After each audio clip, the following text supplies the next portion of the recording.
اللہ فرماتا ہے جس نے میرے ولی سے دشمنی کی میرا اس کے خلاف اعلان جنگ ہے۔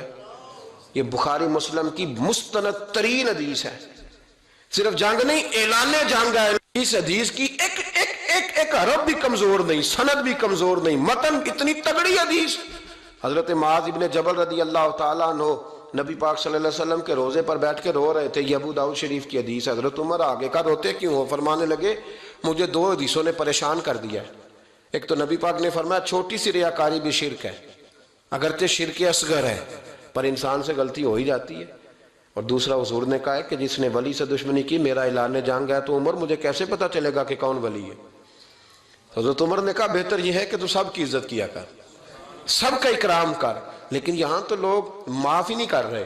غوث پاک پر بھی فتویٰ ہے، داتا علی اجویری پر بھی فتویٰ ہے، خواجہ معین الدین، پتہ نہیں یہ کون سا دین ہے، کون سا مذہب ہے جس میں پچھلا کوئی بھی ٹھیک نہیں تھا، جو آج پیدا ہوا صرف وہ ٹھیک ہے۔ انڈیا پاکستان بنگلہ دیش میں یہاں کے نا حدیث کو چھوڑ دیتے ہیں کیونکہ انہوں نے اپنے بابے نکالنے ہوتے ہیں اس حدیث میں سے۔ اللہ تعالیٰ فرماتا ہے جو میرے ولی سے دشمنی کرے میرا اس کے خلاف اعلان جنگ ہے، اور میرا بندہ میرا قرب حاصل نہیں کر سکتا مگر فرائض میں پابندی سے، اور نوافل میں کثرت سے میرا اتنا قرب حاصل کر لیتا ہے کہ میں اس کے ہاتھ بن جاتا ہوں جس سے وہ پکڑتا ہے، میں اس کے پاؤں بن جاتا ہوں جس سے وہ چلتا ہے، میں اس کے کان بن جاتا ہوں جس سے وہ سنتا ہے، میں اس کی زبان بن جاتا ہوں جس سے وہ بولتا ہے، میں اس کی آنکھیں بن جاتا ہوں جس سے وہ دیکھتا ہے۔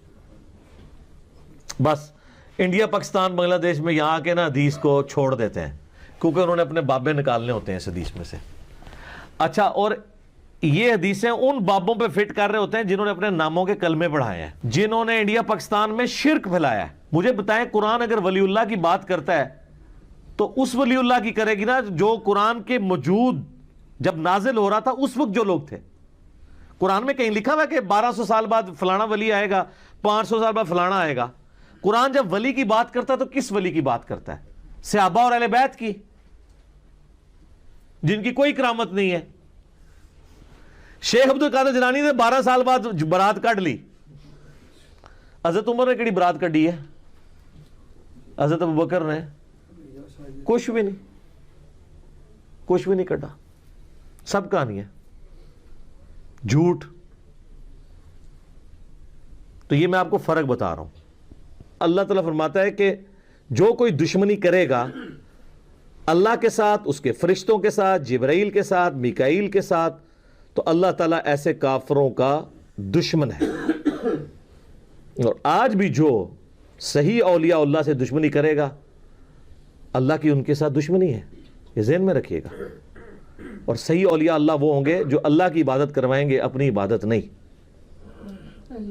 آپ مجھے بتائیں، ویسے کو عام بندہ کوئی چھوٹی سی بات کر دے تو لوگ کیا کہتے ہیں؟ جی کتنا متکبر ہے، جی میں کرتا ہے، کہتے ہیں نا۔ تو یہ جو بابا کہتا ہے آپ کو کہ جو میرا مرید ہو گیا میں جنت میں نہیں جاؤں گا اس وقت تک جب تک کہ آپ کو ساتھ نہ لے جاؤں، اس کی میں نہیں آپ کو نظر آتی؟ ادھر کہتے ہیں سبحان اللہ، اتنی بڑی میں کے اوپر سبحان اللہ۔ اللہ کہنا چاہیے لعنت اللہ علی الکاذبین، ایسے جھوٹے پہ اللہ کی لعنت ہو جو یہ دعویٰ کر رہا ہے۔ تمام ولیوں کی گردن پہ میرا پاؤں ہے، اتنا متکبر شخص۔ کیا ابو بکر نے کبھی کہا ہے کہ ساری امت کی گردن پہ میرا پاؤں ہے؟ آپ کا بابا کہتا ہے، آپ کہتے ہیں سبحان اللہ۔ تو لعنت ہے پھر ایسے عقیدے کے اوپر جو ایسے متکبرین کو اولیاء اللہ سمجھتے ہیں۔ میں ان بزرگوں کو کچھ نہیں کہہ رہا، ہو سکتا ہے انہوں نے نہ کہا ہو، لیکن آپ کہانیاں کروا رہے ہیں کہ انہوں نے کہا ہوا ہے۔